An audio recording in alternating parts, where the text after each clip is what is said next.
আসসালামু আলাইকুম প্রিয় শিক্ষার্থী বন্ধুরা, স্বাগত তোমাদের সহজে শিক্ষার পক্ষ থেকে। তো আজকে আমরা সাধু ও চলিত রীতির পার্থক্য নিয়ে আলোচনা করব। পৃথিবীর সব উন্নত ভাষার মতো বাংলা ভাষারও একাধিক আলাদা রূপ আছে। একটি বলার ভাষা বা মৌখিক রূপ, অপরটি হচ্ছে লৈখিক রূপ বা লেখার ভাষা। ভাষার মৌখিক রূপের আবারও ২ টি রীতি আছে, একটা হচ্ছে আঞ্চলিক রীতি আর একটা হচ্ছে প্রমিত রীতি।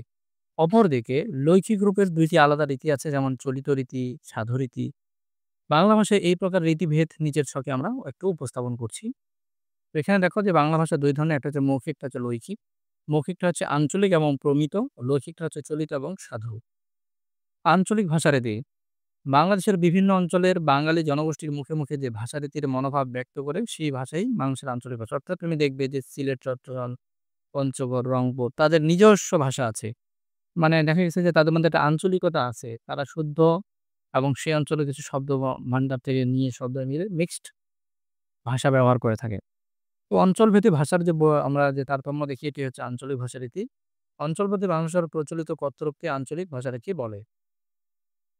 বাংলাদেশের চট্টগ্রাম অঞ্চলের আঞ্চলিক ভাষারীতি যেমন কি "অগুয়া মাইনষের দোয়া পোয়া আসলো।"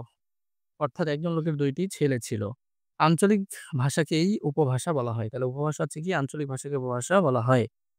তো আঞ্চলিক ভাষায় শব্দের বহু বিচিত্র রূপ দেখা যায়, যেমন ছেলে শব্দটি অঞ্চলভেদে ছোয়াল, সাওয়াল, সাবাল, সেইলে, পোলা, পোয়া, পুয়া, বেটা, বেড়া, পুত, হুঁত ইত্যাদি উচ্চারিত হয়ে থাকে। তো প্রমিত ভাষারীতি কি?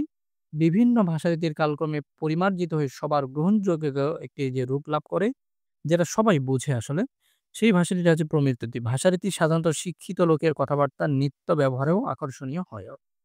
ভাষা হচ্ছে শ্রমসাধ্য, প্রযত্নতব্ধ এবং ভাষার শেখার কোনো বিষয় প্রমিত ভাষাই তার প্রমাণ। কারণ এক কথায় ভাষার সর্বজনগ্রাহ্য ও সমকালের সর্বোচ্চ মার্জিত যে রূপ, সেটি হচ্ছে প্রমিত ভাষা। অর্থাৎ যেই ভাষাটা সবাই বুঝে এবং সর্বোচ্চ সুন্দর, সেই ভাষাটাই হচ্ছে কি প্রমিত ভাষা। যেমন একজনের ২ টো ছেলে ছিল। সাধু ভাষারীতি, যে ভাষারীতিতে অধিকতর গাম্ভীর্যপূর্ণ, তৎসম শব্দবহুল, ক্রিয়াপদের রূপ প্রাচীন রীতি অনুসারী এবং আঞ্চলিকতা মুক্ত, তাই হচ্ছে সাধু ভাষারীতি। আচ্ছা, আবার পড়ি, যে ভাষারীতি অধিকতর গাম্ভীর্যপূর্ণ, হ্যাঁ? তৎসম শব্দবহুল, অর্থাৎ সংস্কৃত শব্দের পরিমাণটা এখানে বেশি আছে। ক্রিয়াপদের রূপটা প্রাচীন রীতি অনুসারে, অর্থাৎ ক্রিয়াপদের রূপটা হচ্ছে কি বিস্তারিত এবং আঞ্চলিকতা মুক্ত, তাই সাধুরীতি। যেমন এক ব্যক্তির ২ টি পুত্র ছিল। কি সুন্দর, হ্যাঁ?